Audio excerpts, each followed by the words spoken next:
আগের দিন তাহলে আমাদের পড়ানো হয়েছিল আইপিএসসি নোমেনক্লেচার শিখেছিলাম আর আইসোমারিজম চ্যাপ্টারটা শিখেছিলাম, ঠিক আছে। Theory of bonding of coordination কম্পাউন্ডটা শিখবো, ঠিক আছে। আজকে কিন্তু করবো হচ্ছে bonding theory of coordination compound.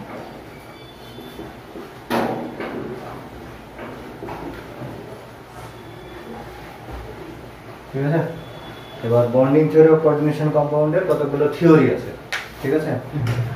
Main theory হচ্ছে এখানে যে থিওরিগুলো করবো, একটা হচ্ছে আমরা করবো ভিবিটি বা valence bond theory, valence bond theory, ঠিক আছে। 2 নম্বর পড়বো হচ্ছে সিএফটি, যেটাকে আমরা বলছি ক্রিস্টাল ফিল্ড থিওরি, ঠিক আছে। এবং 3 নম্বরটা হচ্ছে মলিকুলার অরবিটাল থিওরি। এমওটি মানে হচ্ছে মলিকুলার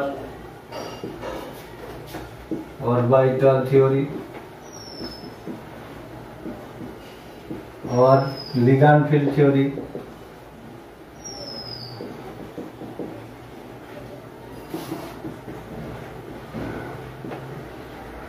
এগুলো তার মধ্যে আমাদের সিলেবাসে আছে শুধুমাত্র ভিবিটি আর সিএফটি ক্রিস্টাল ফিল্ড থিওরি, ঠিক আছে। এবং সেই সঙ্গে আমরা এখানে শুধুমাত্র দুই ধরনের কোঅর্ডিনেশন কম্পাউন্ডের যে থিওরিটা পড়ব, বন্ডিং থিওরিটা পড়ব। একটা হচ্ছে কোঅর্ডিনেশন নাম্বার 4 আর কোঅর্ডিনেশন নাম্বার 6। এই দুটো কমপ্লেক্সের ক্ষেত্রে আমরা তোমার এই ভিবিটি বা সিএফটিটা পড়বো, শুধুমাত্র ভ্যালেন্স বন্ড থিওরি আর হচ্ছে ক্রিস্টাল ফিল্ড থিওরি, ঠিক আছে। আচ্ছা, এবার এই থিওরিগুলোর প্রত্যেকটা থিওরির মেন ডিসকাস বিষয় হচ্ছে যে ভিবিটি থেকে আমরা 3টে জিনিস জানতে পারি। দেখো, 1 নম্বর হচ্ছে হাইব্রিডাইজেশন জানতে পারি, ঠিক আছে। 2 নম্বর জানতে পারি আমরা জিওমেট্রি অফ দ্য কম্পাউন্ড। আর 3 নম্বর আমরা জানতে পারবো ম্যাগনেটিক বিহেভিয়ার। ম্যাগনেটিক বিহেভিয়ার মানে হচ্ছে প্যারাম্যাগনেটিক না ডায়াম্যাগনেটিক, ঠিক আছে। ক্রিস্টাল ফিল্ড থিওরিটা আছে এক্সপ্লেন করার জন্য যে স্পেকট্রা, ঠিক আছে, কালার, অর্থাৎ কালার স্পেকট্রা এক্সপ্লেন করার জন্য আমাদের ক্রিস্টাল ফিল্ড থিওরি আছে। ফিল্ড থিওরি বা মলিকুলার অরবিটাল থিওরি কিন্তু সমস্ত টাইপের ইন্টারঅ্যাকশনই এখানে ইনভলভ থাকে। সেই জন্য এই থিওরিটা অ্যাকচুয়ালি কোনো একটা কোঅর্ডিনেশন কম্পাউন্ডের কমপ্লিট ডেসক্রিপশন কিন্তু মলিকুলার অরবিটাল থিওরি থেকে পাওয়া যায়। কিন্তু আমাদের সিলেবাসে শুধুমাত্র ভিবিটি আর সিএফটি আছে, সেই দুটো থিওরি এক্সপ্লেন করব, ঠিক আছে। প্রথম আসছি তাহলে ভ্যালেন্স বন্ড থিওরি।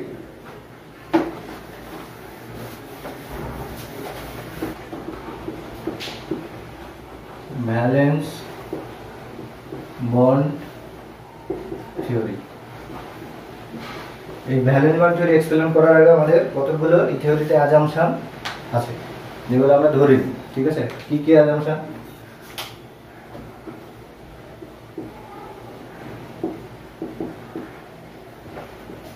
অ্যাজাম্পশন আর 1 নম্বর হচ্ছে যে মেটাল অ্যাটম বা মেটাল আয়নগুলো থাকবে, ঠিক আছে, সেই মেটাল অ্যাটম বা আয়নগুলোকে অ্যাভেলেবল ভ্যাকান্ট sp-d-f অরবিটাল তৈরি করতে হবে। The metal atoms or ion make available atomic sp-d orbital and this is equal to the number of to the coordination number। যেমন ধরো যদি এই কমপ্লেক্সটা নিই NiCN2- তাহলে এই কমপ্লেক্সের কোঅর্ডিনেশন নাম্বার হচ্ছে কি 4। ঠিক আছে, তার মানে এখানে আমাকে অ্যাভেলেবল যে ভ্যাকান্ট অরবিটাল সেটা দরকার 4টে, যদিও এই ক্ষেত্রে হয় d s P x P y, এই 4টে অ্যাটমিক অরবিটাল দরকার হয়। ঠিক আছে, তাহলে অ্যাভেলেবল ভ্যাকান্ট অ্যাটমিক অরবিটাল তৈরি করতে হবে। আবার যদি তুমি Fe F6 যতগুলো 3 মাইনাস নি নাম্বার থাকবে ততগুলো ভ্যাকান্ট 3 মাইনাস নি, তাহলে এখানে কোঅর্ডিনেশন নাম্বার হচ্ছে 6। তার মানে যখানা আমার অ্যাভেলেবল ভ্যাকান্ট অরবিটাল মানে কোঅর্ডিনেশন নাম্বার যত হবে ঠিক এক্স্যাক্টলি ততগুলোই আমার ভ্যাকান্ট অ্যাভেলেবল অ্যাটমিক অরবিটাল দরকার। তার মানে এখানে দরকার হচ্ছে D X square minus Y square D Z square, আর হচ্ছে S P x P Y P Z. এটা মেটালকে যতগুলো লিগ্যান্ড অ্যাটাচ করে থাকবে সেই সংখ্যাটাকে বলছি আমরা কোঅর্ডিনেশন নাম্বার। এবার ততগুলো তার মানে কোঅর্ডিনেট বন্ড আছে, যতগুলো লিগ্যান্ড অ্যাটাচ করে আছে ততগুলো কোঅর্ডিনেট বন্ড আছে। তাহলে ততগুলো যদি আমি কোঅর্ডিনেট কোভ্যালেন্ট বন্ড তৈরি করতে চাই তাহলে আমার ততগুলোই অ্যাভেলেবল ভ্যাকান্ট অরবিটাল তৈরি করতে হবে। এইবার এই যে Fe F6 মলিকুলে যে ছখানা কোঅর্ডিনেট বন্ড আছে বা এই সমস্ত বন্ডগুলোর যদি আমি নেচারটা বা ফিজিক্যাল বা কেমিক্যাল প্রপার্টিজ গুলো মানে হচ্ছে যেমন বন্ড লেন্থ বন্ড অ্যাঙ্গেল, ঠিক আছে, তারপরে হচ্ছে শেপ সাইজ মলিকুলগুলোর, এইগুলো যদি আমাকে সিমেট্রিক আনতে হয় মানে ইকুয়াল আনতে হয়, প্রত্যেকটা বন্ডের প্রপার্টি যদি ইকুয়াল আনতে হয় তাহলে কিন্তু এই যে অ্যাটমিক অরবিটালগুলো পেলাম, ভ্যাকান্ট যে অ্যাটমিক অরবিটালগুলো পেলাম সেগুলো কি করবে, টেক পার্ট ইন হাইব্রিডাইজেশন, অর্থাৎ হাইব্রিডাইজেশনে অংশগ্রহণ করবে। দিস অ্যাভেলেবল বা this spd atomic orbital take part in hybridization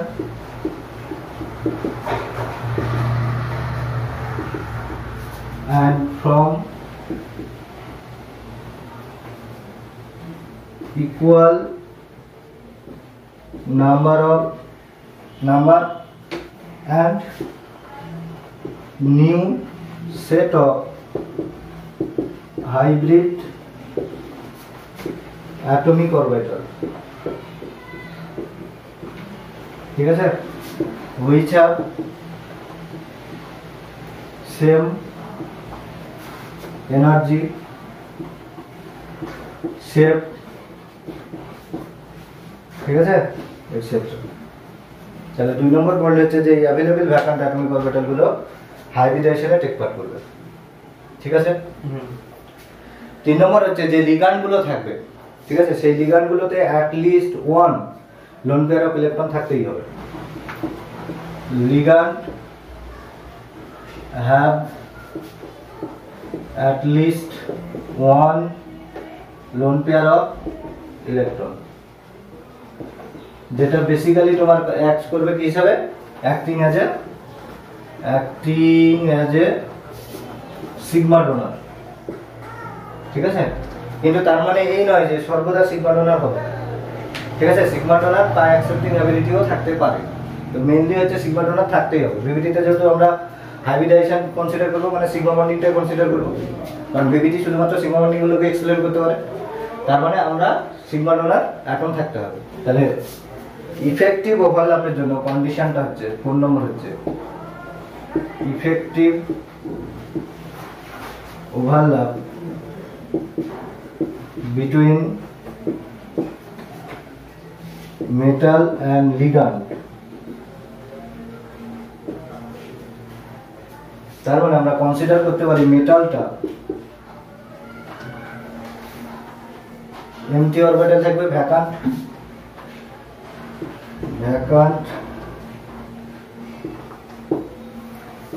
orbital of metal. ঠিক আছে, মেটালে ভ্যাকান্ট অরবিটাল থাকবে, আর লিগ্যান্ডের কি থাকবে, ফিল্ড অরবিটাল অফ লিগ্যান্ড।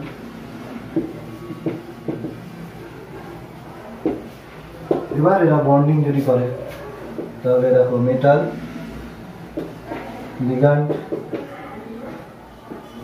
তার মানে বন্ডটা কিন্তু আমরা দেখাবো এইভাবে লিগ্যান্ড, এবং এই বন্ডটা হচ্ছে কি বন্ড, কি টাইপের bond, coordinate covalent bond, coordinate covalent bond. ঠিক আছে, এই হচ্ছে তোমার বন্ডিং থিওরি। আর একটা জিনিস মনে রাখবো যে লিগ্যান্ডগুলো যখন বন্ডিং এ টেক পার্ট করবে, তো অ্যাকর্ডিং টু পাউলিং, অ্যাকচুয়ালি ভিভিটিটা এসেছে পাউলিং এর দেওয়া, ঠিক আছে, পাউলিং এরই অ্যাজাম্পশন, এগুলো আমরা যে অ্যাজাম্পশনগুলো বললাম সায়েন্টিস্ট পাউলিং এরই দেওয়া অ্যাজাম্পশন। তো according to Pauling, when ligand approaches towards the metal it behave way, ঠিক আছে, মানেটা কি, যে যখন লিগ্যান্ডগুলো মেটালের দিকে অ্যাপ্রোচ করতে যাবে তখন লিগ্যান্ডগুলোর বিহেভিয়ার দুই রকমের হয়। লিগ্যান্ডগুলোকে ক্লাসিফাই করা যায় দুই ভাবে, ঠিক আছে, একটা হচ্ছে strong donor ligand, strong donor ligand, strong donor ligand বা স্ট্রং ফিল্ড লিগ্যান্ডও বলা হয়, ঠিক আছে, স্ট্রং ফিল্ড লিগ্যান্ড। আর একটা হচ্ছে weak field ligand, weak field ligand বা weak donor ligand, weak donor ligand, ঠিক আছে। তাহলে এই হচ্ছে লিগ্যান্ড। এবার স্ট্রং লিগ্যান্ড যেগুলো হয় তার একটা প্রপার্টিজ আছে, tendency to pair up the metal D electrons, ঠিক আছে, মানে ডিতে যে ইলেকট্রনগুলো থাকবে, আমরা পরে থিওরিটা এক্সপ্লেন করলে ওয়ান বাই ওয়ান যখন মলিকুলগুলো নিয়ে এক্সপ্লেন করবো তখন ক্লিয়ার হবে যে ওই যে ইলেকট্রনগুলো থাকে ডিতে, সেই ইলেকট্রন থাকতে পারে, পেয়ার্ড অবস্থা থাকতে পারে। তো আনপেয়ার্ড ইলেকট্রনগুলোকে কি করবে, পেয়ার্ড আপ করার চেষ্টা করবে, ঠিক আছে। আর এখানে কিন্তু no tendency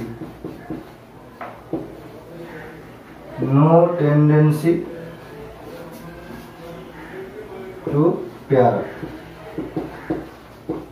the d electrons. Generally CO, Cn minus, pyridine, হ্যাঁ, এই ধরনের লিগ্যান্ডগুলোকে বলবো আমরা স্ট্রং ফিল্ড লিগ্যান্ড। আর উইক ফিল্ড লিগ্যান্ডটা হচ্ছে F minus, Cl minus, OH minus, তারপর হচ্ছে স্টো, এগুলো, এইগুলোকে বলবো আমরা উইক ফিল্ড লিগ্যান্ড, এইগুলোকে বলবো আমরা স্ট্রং। যখন আমরা সিএফটি পড়বো সেখানে কিন্তু আমরা উইক ফিল্ড এবং স্ট্রং ফিল্ড স্পেকট্রোকেমিক্যাল সিরিজ যখন জানবো তখন এদের এক্সাক্ট অর্ডারটাও শিখে নেব, ঠিক আছে। এই হচ্ছে তোমার ভ্যালেন্স বন্ড থিওরির কতগুলো অ্যাজাম্পশন, ঠিক আছে। এইবার আমরা কি করব, ওয়ান বাই ওয়ান মলিকুলগুলো প্র্যাকটিস করার আগে তাদের করেসপন্ডিং কোঅর্ডিনেশন নাম্বার এবং হাইব্রিডাইজেশন, আর ওই হাইব্রিডাইজেশনে কোন কোন অ্যাটমিক অরবিটালগুলো ইনভলভ হচ্ছে সেইগুলোর একটু লিস্টটা দেখে নেব, ঠিক আছে। তাহলে একটা চার্ট করে নেবে। আমরা এই চার্টটিতে কোঅর্ডিনেশন নাম্বার, বিভিন্ন ধরনের কমপ্লেক্সের কোঅর্ডিনেশন নাম্বার এবং তার হাইব্রিডাইজেশন কী হবে এবং হাইব্রিডাইজেশনে কোন কোন অ্যাটমিক অরবিটাল পার্টিসিপেট করবে সেইগুলো দেখব, ঠিক আছে। এবং তার সঙ্গে সঙ্গে কোন হাইব্রিডাইজেশনের ক্ষেত্রে জিওমেট্রি কেমন হবে, তার অ্যাঙ্গেল, বন্ড অ্যাঙ্গেল কেমন হবে, এবং তার এক্সাম্পলগুলো আমরা ওয়ান বাই ওয়ান এই চার্টে দেখব। Clear?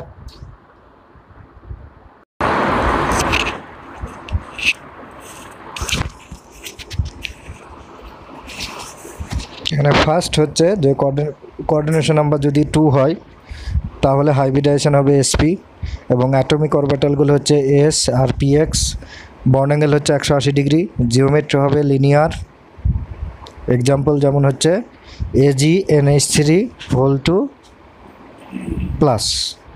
Okay, this is the example of linear SP hybridise orbital. এরপর আমরা দেখব কোঅর্ডিনেশন নাম্বার 3, হাইব্রিডাইজেশন হবে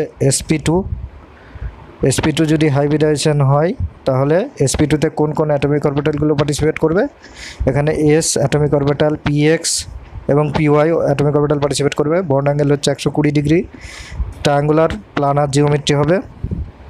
আর এক্সাম্পল হচ্ছে HgI3 মাইনাস। ওকে, ট্রায়াঙ্গুলার প্লানার জিওমেট্রি এবং HgI3 মাইনাস। নেক্সট হচ্ছে আমরা দেখব যে কোঅর্ডিনেশন নাম্বার 4 এর ক্ষেত্রে যদি কোঅর্ডিনেশন নাম্বার 4 হয় তাহলে হাইব্রিডাইজেশন বিভিন্ন রকম হতে পারে, যেমন ধরো sp3 হতে পারে, ঠিক আছে। sp3 হলে atomic orbital involving atomic orbital হচ্ছে s px py pz, আর বন্ড অ্যাঙ্গেল হচ্ছে 109 ডিগ্রি 28 মিনিট হবে। আর জিওমেট্রি হচ্ছে টেট্রাহেড্রাল, যেমন এক্সাম্পল হচ্ছে তোমার NiCO4, এক্সাম্পল যেমন NiCO4, এই কমপ্লেক্সটা sp3 হাইব্রিডাইজ হয়। এরপর আমরা 4 কোঅর্ডিনেটেড কমপ্লেক্সেরই আর একটা এক্সাম্পল দেখব, সেটা হচ্ছে হাইব্রিডাইজেশন যদি sd3 হয়। তাহলে sd3 ক্ষেত্রে এখানে কোন কোন অরবিটালগুলো পার্টিসিপেট করবে, যেমন s dxy dyz dzx, অর্থাৎ 5টা ডি এর মধ্যে যে ডিগুলো আছে সেটা হচ্ছে dxy dyz dzx। Bond angle 109 degree 28 মিনিটে হবে, জিওমেট্রি টেট্রাহেড্রালি হবে। আর এক্সাম্পল হচ্ছে MnO4 মাইনাস, তারপরে হচ্ছে Cr2O7 2 মাইনাস এটসেট্রা, ঠিক আছে। এক্সাম্পলগুলো হচ্ছে এটা হবে। তারপর 4 কোঅর্ডিনেটেড কমপ্লেক্সের আরো দুটো জিওমেট্রি আছে। একটা হচ্ছে তোমার DSP2 মানে ইনার অরবিটাল কমপ্লেক্স। তো DSP2 হাইব্রিডাইজেশন হচ্ছে s মানে d x square minus y square, dx square minus y square, আর s dx dy, এটা হবে DSP2 হাইব্রিডাইজেশন অরবিটাল। এদের বন্ড অ্যাঙ্গেল হবে তোমার 90 ডিগ্রি, জিওমেট্রি হচ্ছে স্কয়ার প্ল্যানার। এক্সাম্পল হচ্ছে NiCN4 2 মাইনাস। তারপরে 4 এর আরেকটা দেখাই sp2d, একই জিনিস, শুধুমাত্র ডিফারেন্সটা হচ্ছে এটা 3d নাই, এটা 3d থেকে নাই উপরেরটা, আর এটা 4d থেকে নেবে, px py আর 4d x square minus y square. এটাও ওয়াল বন্ড অ্যাঙ্গেল আর 90 ডিগ্রি, স্কয়ার প্ল্যানার। এক্সাম্পল হচ্ছে Cu NH3 2 প্লাস। তারপরে কমপ্লেক্সটা এরকম দেখায়, ঠিক আছে। এবার কোঅর্ডিনেশন নাম্বার 5 আর কোঅর্ডিনেশন নাম্বার 6টা দেখো। তাহলে এবার কোঅর্ডিনেশন নাম্বার যদি 5 হয়, এক্ষেত্রেও দুটো দেখায়, sp3d একটা, আরও একটা sp3d আছে, ঠিক আছে, কিন্তু দুটো d ডিফারেন্ট। একটা হচ্ছে s px py pz আর dzd স্কয়ার, যেটা জিওমেট্রি হচ্ছে বন্ড অ্যাঙ্গেল হয় 90 ডিগ্রি থাকে আর 120 ডিগ্রি থাকে। জিওমেট্রি হচ্ছে TBP মানে ট্রায়াঙ্গুলার বাইপিরামিড, ঠিক আছে। এক্সাম্পল হচ্ছে তোমার FeCO45, এটা। আর একটা হচ্ছে sp3d, এখানে হাইব্রিডাইজেশন হচ্ছে s px py pz dx square minus y square যখন হবে, শুধু d এর চেঞ্জটা দেখো, dx square minus y square যখন হবে তখন অল বন্ড অ্যাঙ্গেল হবে 90 ডিগ্রি, জিওমেট্রিটা হচ্ছে স্কয়ার পিরামিড, ঠিক আছে, স্কয়ার পিরামিডাল জিওমেট্রি হয়, পিরামিড জিওমেট্রি হয়। এক্সাম্পল হচ্ছে NiCN5 3 মাইনাস, ঠিক আছে। তাহলে এটা হচ্ছে কোঅর্ডিনেশন নাম্বার 5 এর জন্য। আর 6 কোঅর্ডিনেটেড কমপ্লেক্সের জন্য আরেকটা আছে।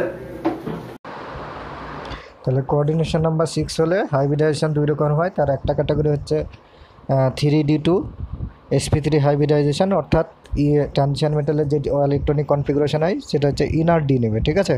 আর একটা ক্যাটাগরি হচ্ছে sp3 4d2 অর্থাৎ আউটার অরবিটাল কমপ্লেক্স। এবার এখানে কী কী অরবিটাল ইনভলভ থাকে না, তো s px মানে s px py আর 3d x square minus y square 3d z square. Bond angle হচ্ছে 90 ডিগ্রি, জিওমেট্রি হয় অক্টাহেড্রাল, এবং এক্ষেত্রে এক্সাম্পলটা হবে FeCN6 3 মাইনাস, ঠিক আছে। আর একটা হয়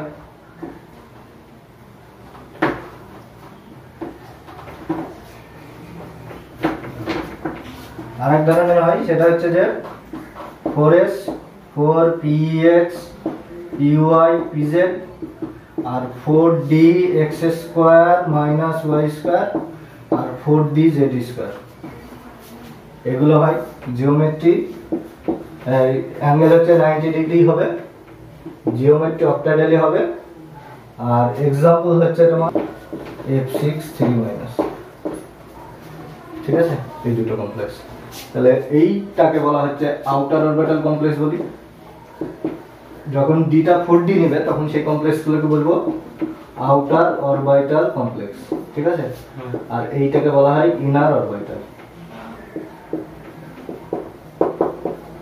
কমপ্লেক্স। ক্লিয়ার? sp3 দিয়ে কিন্তু দুটো এক্সেপশন আছে। একটা হচ্ছে dz স্কয়ার, যখন পার্টিসিপেট করবে তখন সেটাকে বলবো আমরা টিবিপি জিওমেট্রি, ঠিক আছে। আর যখন তোমার sp3d বা ডিটা হচ্ছে dx square minus y square হবে তখন সেটাকে বলছি স্কয়ার পিরামিড, ঠিক আছে। ওই দুটো জিওমেট্রি মনে রাখবে, ঠিক আছে। দেখো টুকে নাও।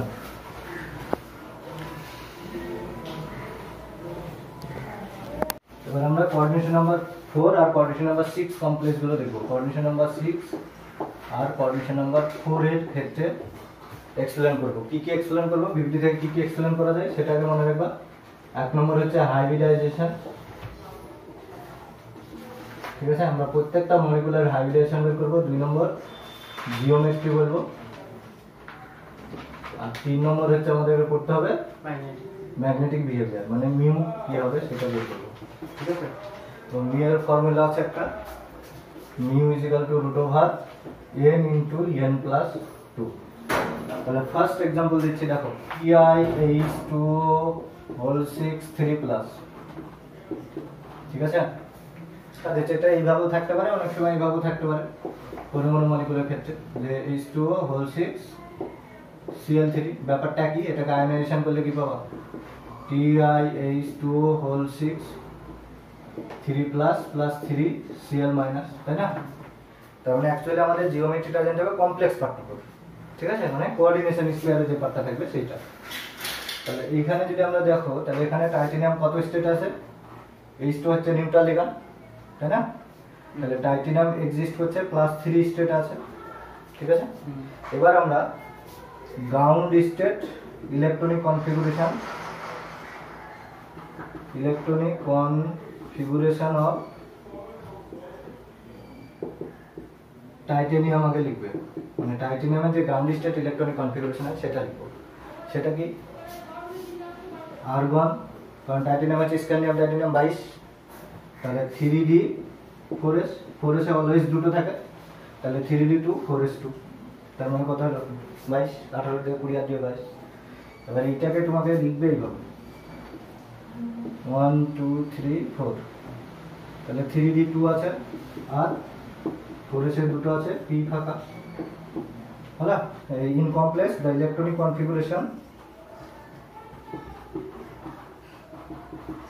কনফিগুরেশন কি দাঁড়াবে, তাহলে এখান থেকে দুটো আর এখান থেকে একটা বেরোবে, তাহলে এই দুটো ইলেকট্রন বেরিয়ে গেছে, আর অক্সিডেশন স্টেটের সময় এখান থেকে একটা ইলেকট্রন বেরিয়েছে, তার মানে argon 3d1 system 4s0, 4s এর এনার্জি বেশি, তো দুটো ইলেকট্রন আছে, তাহলে 4s টা কাকে বেরোবে, তাহলে এখান থেকে একটা বেরোবে, কারণ আমার তো টাইটেনিয়ামটা +3 স্টেট আছে, তাহলে +3 স্টেটে আসতে গেলে এখান থেকে দুটো বেরোবে, এখান থেকে একটা বেরোবে, তিনটে বেরিয়ে গেল। এবার এটাকে তুমি 1 2 3 4, একটা ইলেকট্রন আছে, 4s ভ্যাকান্ট, 4p ফাঁকা, এটা হচ্ছে 4s, এটা হচ্ছে 4p, এটা হচ্ছে 3d। এবার আমার কোঅর্ডিনেশন নাম্বার এখানে কত আছে 6, তার মানে হাইব্রিডাইজেশন কি কি হতে পারে, d2sp3 বা sp3d2, তাই না। এবার লিগ্যান্ডটা দেখবো। নেক্সট আমরা অ্যাজাম্পশনে দেখেছি লিগ্যান্ড H2 হচ্ছে উইক লিগ্যান্ড, তাহলে পেয়ার্ড আপের কোনো কোশ্চেন নেই। আর সেকেন্ড হচ্ছে পেয়ার্ড আপের কোশ্চেনটা তখনই আসবে যদি তোমার অ্যাভেলেবল ভ্যাকান্ট ডি অরবিটাল না থাকে।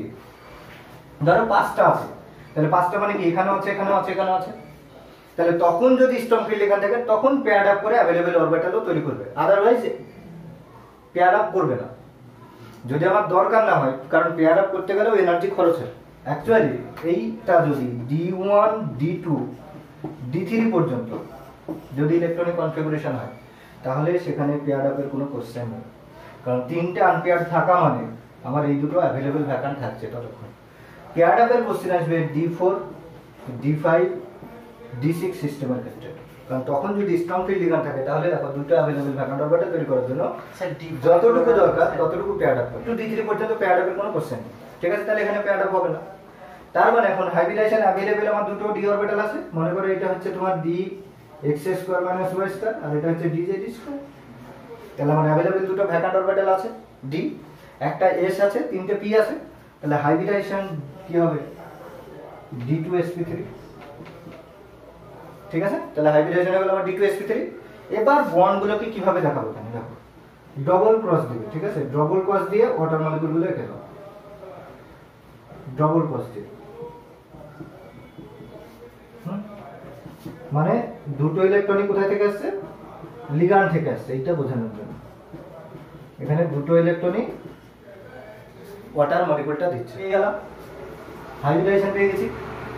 এবার যেহেতু হাইব্রিডাইজেশন পেয়ে গেলাম d2sp3 হলে জিওমেট্রিক হয় অক্টাহেড্রাল, তার মানে এখন এই কমপ্লেক্সটা জিওমেট্রি হয়ে গেল, দাঁড়ালো আমার octahedral.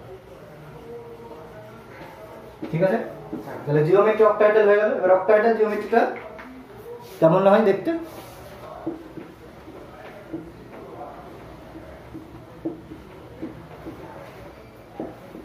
water, this is octahedral molecule। ঠিক আছে, এবার +3 বাইরে আছে, দিয়ে দিলাম, হলো। তাহলে অক্টাহেড্রাল জিওমেট্রি হয়ে গেল, এটাকে বলছি আমরা অক্টাহেড্রাল জিওমেট্রি। ওকে, এইবার আমাদেরকে ম্যাগনেটিক বিহেভিয়ারটা এক্সপ্লেইন করব। ঠিক আছে, ম্যাগনেটিক বিহেভিয়ার। তাহলে নাম্বার অফ আনপেয়ার্ড ইলেকট্রন কত, এখানে নাম্বার অফ আনপেয়ার্ড ইলেকট্রন একটাই আছে। তাহলে এখানে n এর ভ্যালু ইজ ইকুয়াল টু 1, এটাই হচ্ছে নাম্বার অফ √3 আনপেয়ার্ড ইলেকট্রনস। তার মানে মিউ ইজ ইকুয়াল টু, তার মানে সাবস্টেন্সটা কি হবে, প্যারাম্যাগনেটিক। √3 কারণ এখান থেকে আমরা বুঝতে পারছি যে এটা প্যারাম্যাগনেটিক, মানে জাস্ট প্যারাম্যাগনেটিক না ডায়াম্যাগনেটিক এটাই জিজ্ঞাসা করে। তারপরে তোমাকে মিউ বের করতে হবে। Mu is equal two formula হচ্ছে √n * n + 2, তার মানে √1 * 3, 1 + 2 মানে 3, তার মানে হচ্ছে তোমার 1.73 bm হয় অ্যাবাউট। ঠিক আছে, মানে এটা is equal two √3, √3 is equal two এটা। তাহলে এটা হয়ে গেল মিউ। ক্লিয়ার? তাহলে এবার এই মলিকিউল নেক্সট যে एग्जांपलটা এখানে দিচ্ছি সেটা হচ্ছে ধরো CrH2O6 3+। তাহলে প্রথমেই কমপ্লেক্স থেকে একটা আইডিয়া নিয়ে নেব, সেটা হচ্ছে এখানে H2 হচ্ছে weak field ligand, coordination number হচ্ছে 6, তার মানে হাইব্রিডাইজেশন হবে d2sp3 or sp3d2, এর যে কোনো একটা হতে পারে, হয় d2sp3 হবে নাহলে sp3d2 হবে। সেটা কি হবে আমরা দেখবো, তাই না? তাহলে ক্রোমিয়ামের এবার অক্সিডেশন স্টেটটা দেখবে যে এখানে কোন স্টেট আছে। তার মানে H2 যেহেতু নিউট্রাল লিগ্যান্ড, তার মানে ক্রোমিয়াম কত আছে, +3 স্টেট আছে। তাহলে এবার ground state electronic configuration of chromium argon 3d5 4s1 হয়। হাফ ফিল্ড স্টেবিলিটির জন্য 3d থেকে পাঁচখানা ইলেকট্রন থাকে। তার মানে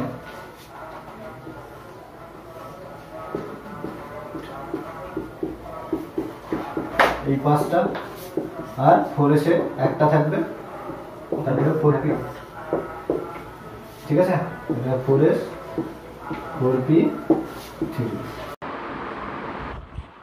তাহলে এবার আমরা দেখব যে in complex the electronic configuration of chromium 3+ is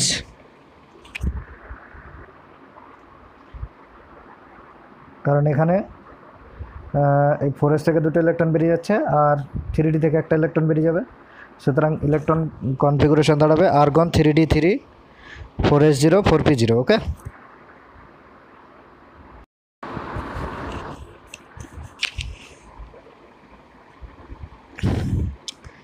তার মানে এক্ষেত্রে 3dতে থাকবে তিনখানা ইলেকট্রন, 4s0 এবং 4p0।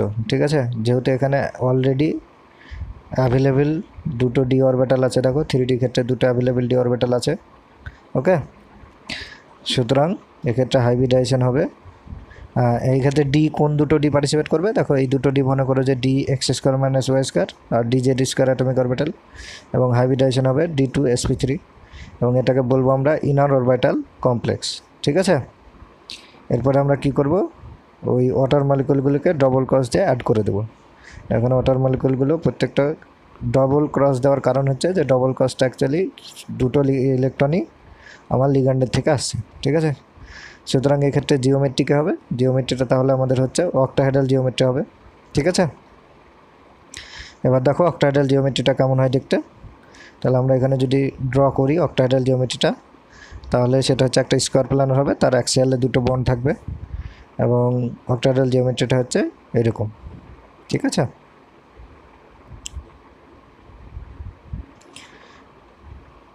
This is the octahedral geometry of CrH2 6 3+ complex.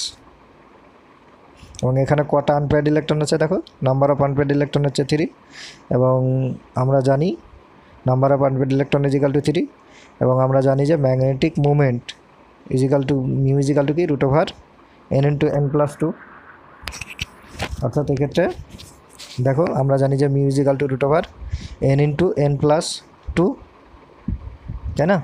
তার মানে কত দাঁড়াচ্ছে, তাহলে আনপেয়ার্ড ইলেকট্রন 3, তাহলে 3 × 3+2 তার মানে 15, তার মানে অ্যাবাউট 3.93 বা 91 bm এইরকম হবে, ক্লিয়ার। এটা তাহলে আমাদের আর একটা। তাহলে FF6 এর ক্ষেত্রে আমরা যা যা জানা সেগুলো জানি, যে কন্ডিশন নাম্বার হচ্ছে 6, অক্সিডেশন স্টেট অফ আয়রন হচ্ছে কত আছে, দরকার হলে বের করে নেবা, x + 6 × -1 = -3, তার মানে x +3 বেরোবে, তার মানে আয়রন আছে, আয়রন +3 স্টেটে আছে। তারপরে যে ইনফরমেশনটা সেটা হচ্ছে লিগ্যান্ডটা কি নেচার, এখানে F- যে লিগ্যান্ডটা আছে সেটা হচ্ছে উইক ফিল্ড নেচার, ঠিক আছে। তাহলে আমরা সমস্ত ইনফরমেশন পেয়ে গেছি।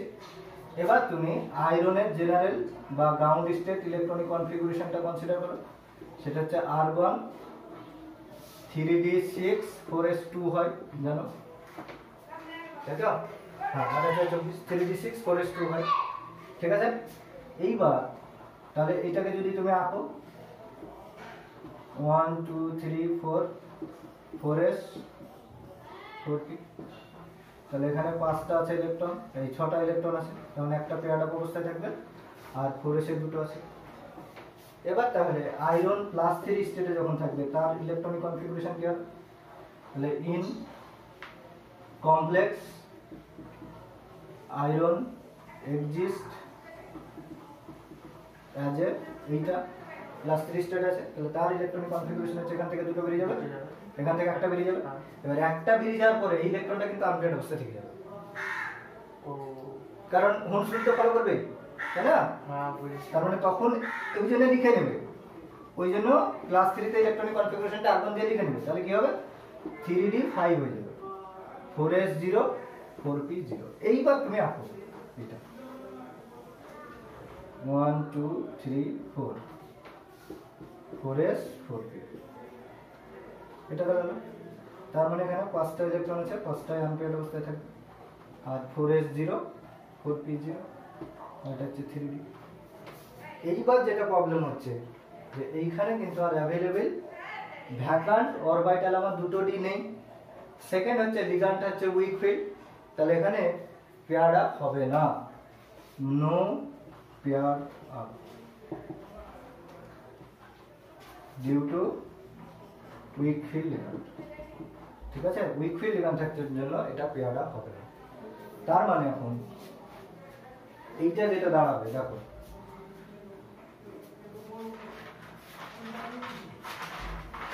ওয়ান টু থ্রি ফোর, 5টায় আনপেয়ার্ড অবস্থায় থাকবে, তারপরে 4sটা নেব, তারপরে 4p নেব আর d, এটা হচ্ছে 4d অ্যাটমিক অরবিটাল, ঠিক আছে। তাহলে হাইব্রিডাইজেশন হয়ে যাবে, এটা 4s এটা 4p, তাহলে হাইব্রিডাইজেশন হয়ে গেল, সরি দুটো ডি নেব এই পর্যন্ত, তার মানে sp3d2। এবার এই ডিটা আবার কি হচ্ছে 4d x² - y² আর 4d z² অ্যাটমিক অরবিটালটা নিচ্ছে, তাহলে আমার কি নিল sp3d2 হাইব্রিডাইজেশন হলো। এইবার তুমি ক্রস দিয়ে রাখি দাও ক্লোরিন,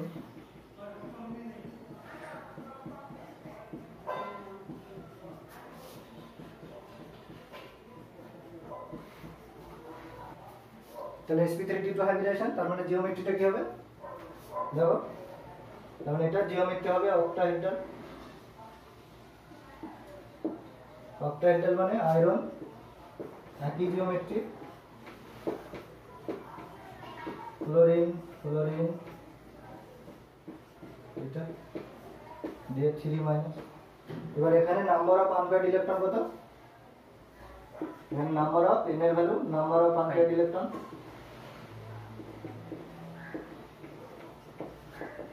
ইলেকট্রন হচ্ছে কত বলো? 5। তাহলে মিউ ইকুয়াল কত হবে? Root over n into n plus 2, তার মানে কত? রুট ওভার 5 ইনটু 5 প্লাস 2, তার মানে হচ্ছে রুট ওভার 35 দেখো, তাই না? তাহলে এটা হচ্ছে কি ম্যাগনেটিক মোমেন্ট 5.91 বাই এরকম কিছু হবে, যেহেতু 6/36, তার মানে সামথিং হবে, ঠিক আছে? এখানে এফসি এর coordination number 6, iron plus 3 state আছে, ফ্লোরিন উইক ফিল্ড লিগ্যান্ড, হাইব্রিডেশন হচ্ছে sp3d2, তার মানে আউটার অরবিটাল কমপ্লেক্স, আমরা একটু আগেই দেখলাম, এবং অক্টাহেড্রাল জিওমেট্রি,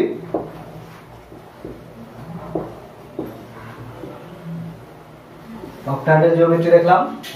সেকেন্ড হচ্ছে যে প্যারাম্যাগনেটিক সাবস্টেন্স, যেহেতু 5খানা আনপেয়ার্ড ইলেকট্রন আছে, তার মানে ম্যাগনেটিক সাবস্টেন্স, প্যারাম্যাগনেটিক, এবং n ইকুয়াল হচ্ছে 5, মিউ ইকুয়াল হচ্ছে root over n into n plus 2, যদি বসাই রুট 35, এই ইনফরমেশনগুলো পেলাম। এবার আমরা FeCN হোল 6 মলিকিউলটা দেখব, তার সেখানে কি কি চেঞ্জ হচ্ছে, ঠিক আছে? আচ্ছা, এখানেও দেখো coordination number 6, but CN minus যে লিগ্যান্ডটা আছে সেটা কিন্তু স্ট্রং ফিল্ড লিগ্যান্ড, ঠিক আছে? আয়রন এখানেও কি আছে? প্লাস 3 স্টেট আছে দেখো, ঠিক আছে? তাহলে আয়রনের এমনি জেনারেল যে ইলেকট্রনিক কনফিগারেশনটা আমরা ধরেছিলাম, মানে জেনারেল যে ইলেকট্রনিক কনফিগারেশন হয়, অ্যাটমিক নাম্বার হচ্ছে 26, তার মানে জেনারেল বা গ্রাউন্ড স্টেট ইলেকট্রনিক কনফিগারেশন হচ্ছে R1 3d6 4s2, তাহলে in complex iron Fg স্ট্যাচ Fe+3, ঠিক আছে? তার মানে Fe+3, এখানে একটু ইলেকট্রনিক কনফিগারেশনটা কনসিডার করে নাও,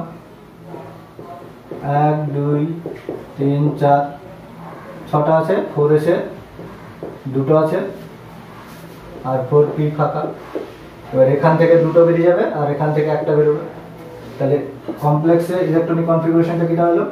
R1 3d5 4s0 4p0, কিন্তু এখানে লিগ্যান্ডটা কি আছে? স্ট্রং ফিল্ড লিগ্যান্ড বলেছি আগে। তাহলে স্ট্রং ফিল্ড লিগ্যান্ডের জন্য যেটা হবে, এখানে পেয়ার আপ হয়ে যাবে। তাহলে আমি আগে প্রথমে ইলেকট্রনিক কনফিগারেশনটাই লিখে নিই, 5, তারপরে 4s, তারপরে 4p 4d। এবার যেহেতু লিগ্যান্ড হচ্ছে স্ট্রং ফিল্ড নেচার, ঠিক আছে, সেই জন্য এখানে কি হয়ে যাবে? পেয়ার আপ হবে। কটা পেয়ার আপ হবে? To make available vacant 2d orbital, অর্থাৎ জাস্ট এই দুটোকে মানে দুটো ভ্যাকান্ট করার জন্য যতটা পেয়ার আপ করা দরকার ততটাই পেয়ার আপ করবে।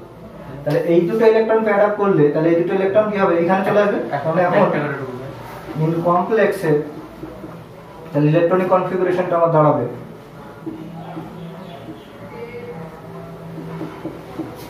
দেখো, তাহলে এটা হলো। তারপরে আছে আমার 4s, তারপরে 4p, তার মানে এইটা আমার দরকার নাই ক্ষেত্রে। তাহলে হাইব্রিডাইজেশন কি হয়ে গেল আমার? D2sp3 দাঁড়ালো, হাইব্রিডাইজেশন হয়ে গেল D2sp3, এবং কমপ্লেক্সটাকে কি বলবো তাহলে? ইনার অরবিটাল কমপ্লেক্স, যেহেতু ইনার ডি নিচ্ছে, ইনার অরবিটাল কমপ্লেক্স। আর অক্টাহেড্রাল জিওমেট্রি, অক্টাহেড্রাল জিওমেট্রি হবে। এইবার নাম্বার অফ আনপেয়ার্ড ইলেকট্রন দেখো 1, তাই না? নাম্বার অফ আনপেয়ার্ড ইলেকট্রন কত? 1। এই জায়গাটা একটু মুছে দিন। অক্টাহেড্রাল জিওমেট্রি আঁকবো আমরা, একই রকম হবে সিএন সিএন সিএন, কিন্তু এখানে যেটা হচ্ছে ইনার অরবিটাল নিয়েছে। এবার n ইজ ইকুয়াল টু হচ্ছে 1, that is number of unpaired electrons, তার মানে সাবস্টেন্সটা প্যারাম্যাগনেটিক। তার মানে মিউ ইজ ইকুয়াল টু হচ্ছে root over n into n plus 2 formula যদি বসাও √3। ঠিক আছে? তাহলে যখন একটা কমপ্লেক্সে, তাহলে যখন তোমাকে ভিভিটি দিয়ে বন্ডিং থিওরি এক্সপ্লেন করতে দিবে, ঠিক আছে, যখন একটা কমপ্লেক্সের যদি ভিভিটির মাধ্যমে ম্যাগনেটিক বিহেভিয়ার, জিওমেট্রি এগুলো যদি এক্সপ্লেন করতে দেয়, তাহলে আমরা একটা কমপ্লেক্সকে কিভাবে ভাববো, থিঙ্কিং করবো। তাহলে যখন কোনো কমপ্লেক্স দেওয়া থাকবে, সেই কমপ্লেক্সের ফার্স্ট কাজ হচ্ছে কোঅর্ডিনেশন নাম্বার কত সেটা দেখবো। দেন আমরা দেখবো লিগ্যান্ডটা কি আছে, স্ট্রং না উইক। তারপরে মেটালটার অক্সিডেশন স্টেট বের করবো। তারপরে গ্রাউন্ড স্টেট ইলেকট্রনিক কনফিগারেশন লিখবো, এক্সাইটেড স্টেটে বা কমপ্লেক্সে যে আয়রন যে অক্সিডেশন স্টেটে তার ইলেকট্রনিক কনফিগারেশন লিখবো। এবার লিগ্যান্ডটা যদি উইক ফিল্ড থাকে তাহলে পেয়ার আপ হবে না, আর লিগ্যান্ড যদি স্ট্রং ফিল্ড থাকে তাহলে পেয়ার আপ হবে।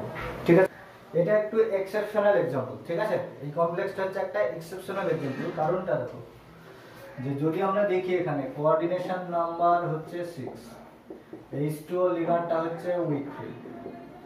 ঠিক আছে, অক্সিডেশন স্টেট কোবাল্ট হচ্ছে +3, কিন্তু তথাপি এখানে লিগ্যান্ডটা here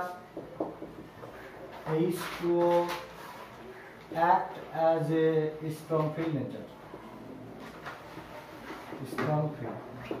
একমাত্র example cobalt aqua 3+ complex, only example where H2O act as a strong field। তার মানে আমরা একটু আগে যেটা জানতাম যে লিগ্যান্ডগুলোর ফিল্ড স্ট্রেংথের উপর শুধুমাত্র যে ডিপেন্ড করে তা কিন্তু নয়, মেটালের অনেক সময় অক্সিডেশন স্টেটের উপর ডিপেন্ড করে, মেটালের নেচারের উপরে ডিপেন্ড করে। তো লেফট টু রাইটে গেলে দেখবা +3 অক্সিডেশন স্টেটগুলো, টেনশন মেটালগুলোর সাইজটা কি হয়, ডিক্রিজ হয়। এবং কোবাল্টের ক্ষেত্রে সাইজটা অনেক ছোট হওয়ার কারণে এই ক্ষেত্রে ওর নেচারটা স্ট্রং ফিল হয়ে যায়। এবার এখানে একটা জেনারেল ডিসকাশনটা মনে রাখবা, সেটা হচ্ছে যে যদি মেটাল +2 স্টেটে থাকে, জেনারেলি এটা উইক ফিল্ড হিসেবে কাজ করে। তার মানে কি, এখানে যদি লিগ্যান্ড স্ট্রং ফিল্ড হোক আর উইক ফিল্ড হোক, এ কিন্তু উইক ফিল্ড হিসেবে কাজ করবে। সিমিলারলি মেটালটা যদি +4 স্টেটে থাকে, ধরো Mn+4, হ্যাঁ, নিকেল +4, এই স্টেটে যদি থাকে, তাহলে তখন কমপ্লেক্স গুলো জেনারেলি স্ট্রং ফিল্ড হিসেবে কাজ করবে। সে লিগ্যান্ড উইক ফিল্ড থাকে আর স্ট্রং ফিল্ড থাকে। অর্থাৎ লিগ্যান্ডটা যদি স্ট্রং ফিল্ড বা উইক ফিল্ড যাই থাক না কেন, ও স্ট্রং ফিল্ড হিসেবে কাজ করবে। ও কমপ্লেক্স +3 যেটা স্ট্রং ফিল্ড হিসেবে বিহেভ করবে। ঠিক আছে, এবার তাহলে তুমি ইজিলি পেয়ে যাবে এটা। দেখো, তাহলে কোবাল্ট হচ্ছে 27, তাহলে ইলেকট্রনিক কনফিগারেশন হচ্ছে তোমার, ইলেকট্রনিক কনফিগারেশন হচ্ছে R1 3D 4s এ দুটো, তাহলে 3d7 4s2, তাই না? 3d7 4s2 electronic configuration. তার মানে তোমার এই 4s 4p 4s এ দুটো আছে, 7খানা ইলেকট্রন আছে, দুটো পেয়ার অফ হয়ে গেল। আর এখান থেকে কটা ইলেকট্রন বেরিয়ে যাবে, এখান থেকে দুটো, এখান থেকে একটা বেরিয়ে গেল, কারণ +3 স্টেট আছে। তাহলে ইন কমপ্লেক্স কোবাল্ট এক্সিস্ট করছে কোবাল্ট 3+, তাহলে এর ইলেকট্রনিক কনফিগারেশনটা কি হবে, R1 দেখো 3d6, কারণ এখান থেকে দুটো আর এখান থেকে যদি একটা বাদ দাও তাহলে 3d6 হচ্ছে। তাহলে 3d6 অবস্থায় ইলেকট্রনিক কনফিগারেশন তাহলে কি হবে,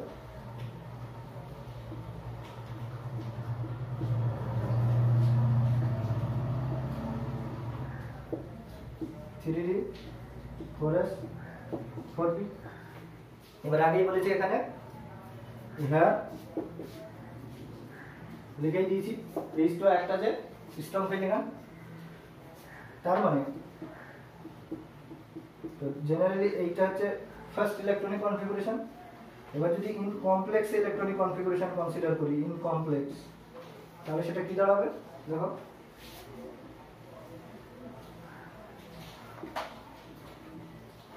তাহলে সবগুলোই পেয়ার অফ হয়ে যাবে। তার মানে অ্যাভেলেবল আমার ভ্যাকান্ট দুটো ডি অরবিটাল আছে, দেখো এখানে। তারপরে 4s0 4p0, তার মানে আমার হাইব্রিডাইজেশন দাঁড়ালো D2sp3, এবং এখানে যে ডিটা নিচে 3d x square minus y square और 3d जेड स्क्वायर। এবার তুমি দেখিয়ে দাও ওএস 2 মাইনাস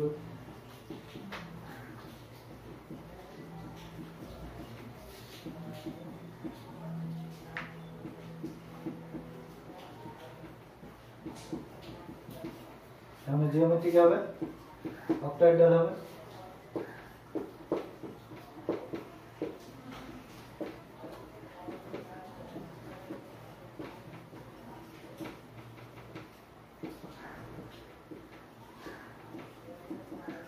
অক্টাহেড্রাল জিওমেট্রি। এবার নাম্বার অফ আনপেয়ার্ড ইলেকট্রন কত 0।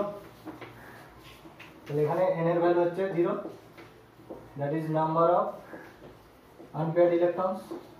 তার মানে ম্যাগনেটিক বিহেভিয়ার কি হবে ডায়াম্যাগনেটিক, তার মানে সাবস্টেন্স হচ্ছে ডায়াম্যাগনেটিক, তার মানে মিউ ইজ ইকুয়াল টু 0 হবে। ঠিক আছে, এটা হচ্ছে কোভাল্ট অ্যাকোয়া কমপ্লেক্স। এবার আমরা অক্টাহেড্রাল জিওমেট্রিক ক্ষেত্রে অর্থাৎ কোঅর্ডিনেশন নাম্বার 6 এর ক্ষেত্রে দুই ধরনের আমরা কমপ্লেক্স দেখলাম, একটা হচ্ছে ইনার অরবিটাল কমপ্লেক্স আর একটা হচ্ছে আউটার অরবিটাল কমপ্লেক্স। এদের একটু সামারি ফর্মটা দেখে নিই। সেটা হচ্ছে ইনার অরবিটাল কমপ্লেক্সের ক্ষেত্রে দেখো হাইব্রিডাইজেশনটা হচ্ছে D2sp3 হয়, আর আউটার অরবিটাল কমপ্লেক্সের ক্ষেত্রে হাইব্রিডাইজেশন হচ্ছে sp3d2। এবং ইনার অরবিটাল কমপ্লেক্সগুলো হচ্ছে common for weak strong field ligand and outer orbital কমপ্লেক্সগুলি common for weak field ligand. এগুলো হচ্ছে লোলি প্যারাম্যাগনেটিক বা ডায়াম্যাগনেটিক, আর আউটার অরবিটাল কমপ্লেক্সগুলো হাইলি প্যারাম্যাগনেটিক বা লোলি ডায়াম্যাগনেটিক হয়। এখানে কয়েকটি আমরা ইম্পর্টেন্ট পয়েন্ট লক্ষ্য রাখবো, সেটা হচ্ছে যেমন ধরো D1, D2, D3 ইলেকট্রনিক কনফিগুরেশনের ক্ষেত্রে স্ট্রং ফিল্ড লিগ্যান্ড হোক আর উইক ফিল্ড লিগ্যান্ড হোক সব ক্ষেত্রেই আমাদের ইনার অরবিটাল কমপ্লেক্স হবে। ঠিক আছে, এবং নাম্বার অফ আনপেয়ার্ড ইলেকট্রন যথাক্রমে 1, 2 ও 3 হবে। D4, D5, D6 ইলেকট্রনিক সিস্টেমের ক্ষেত্রে দুটো কেস ঘটে। একটা হচ্ছে যদি স্ট্রং ফিল্ড লিগ্যান্ড থাকে তাহলে কমপ্লেক্সগুলো হবে ইনার অরবিটাল কমপ্লেক্স, এবং যদি উইক ফিল্ড লিগ্যান্ড থাকে তাহলে পেয়ার্ড আপের কোনো কোশ্চেন নেই, এবং সেক্ষেত্রে কমপ্লেক্সগুলো হবে আউটার অরবিটাল কমপ্লেক্স। এবার ইনার অরবিটাল কমপ্লেক্সের ক্ষেত্রে যখন তোমার D4 সিস্টেমের ক্ষেত্রে নাম্বার অফ আনপেয়ার্ড ইলেকট্রন হচ্ছে 2, D5 সিস্টেমের ক্ষেত্রে নাম্বার অফ আনপেয়ার্ড ইলেকট্রন 1, এবং D6 এর ক্ষেত্রে নাম্বার অফ আনপেয়ার্ড ইলেকট্রন হচ্ছে 0 হবে যদি লিগ্যান্ডগুলো স্ট্রং ফিল্ড হয়। উইক ফিল্ডের ক্ষেত্রে কী হবে, যদি D4 সিস্টেমের ক্ষেত্রে নাম্বার অফ আনপেয়ার্ড ইলেকট্রন হচ্ছে 4, D5 এর ক্ষেত্রে আনপেয়ার্ড ইলেকট্রন হচ্ছে 5, এবং D6 এর ক্ষেত্রে আনপেয়ার্ড ইলেকট্রন হচ্ছে 4। আর D7, D8 বা D9 সিস্টেমের ক্ষেত্রে যেটা দেখায় এখানে উইক ফিল্ড লিগ্যান্ড হোক আর স্ট্রং ফিল্ড লিগ্যান্ড হোক সব ক্ষেত্রেই আউটার অরবিটাল কমপ্লেক্স হবে।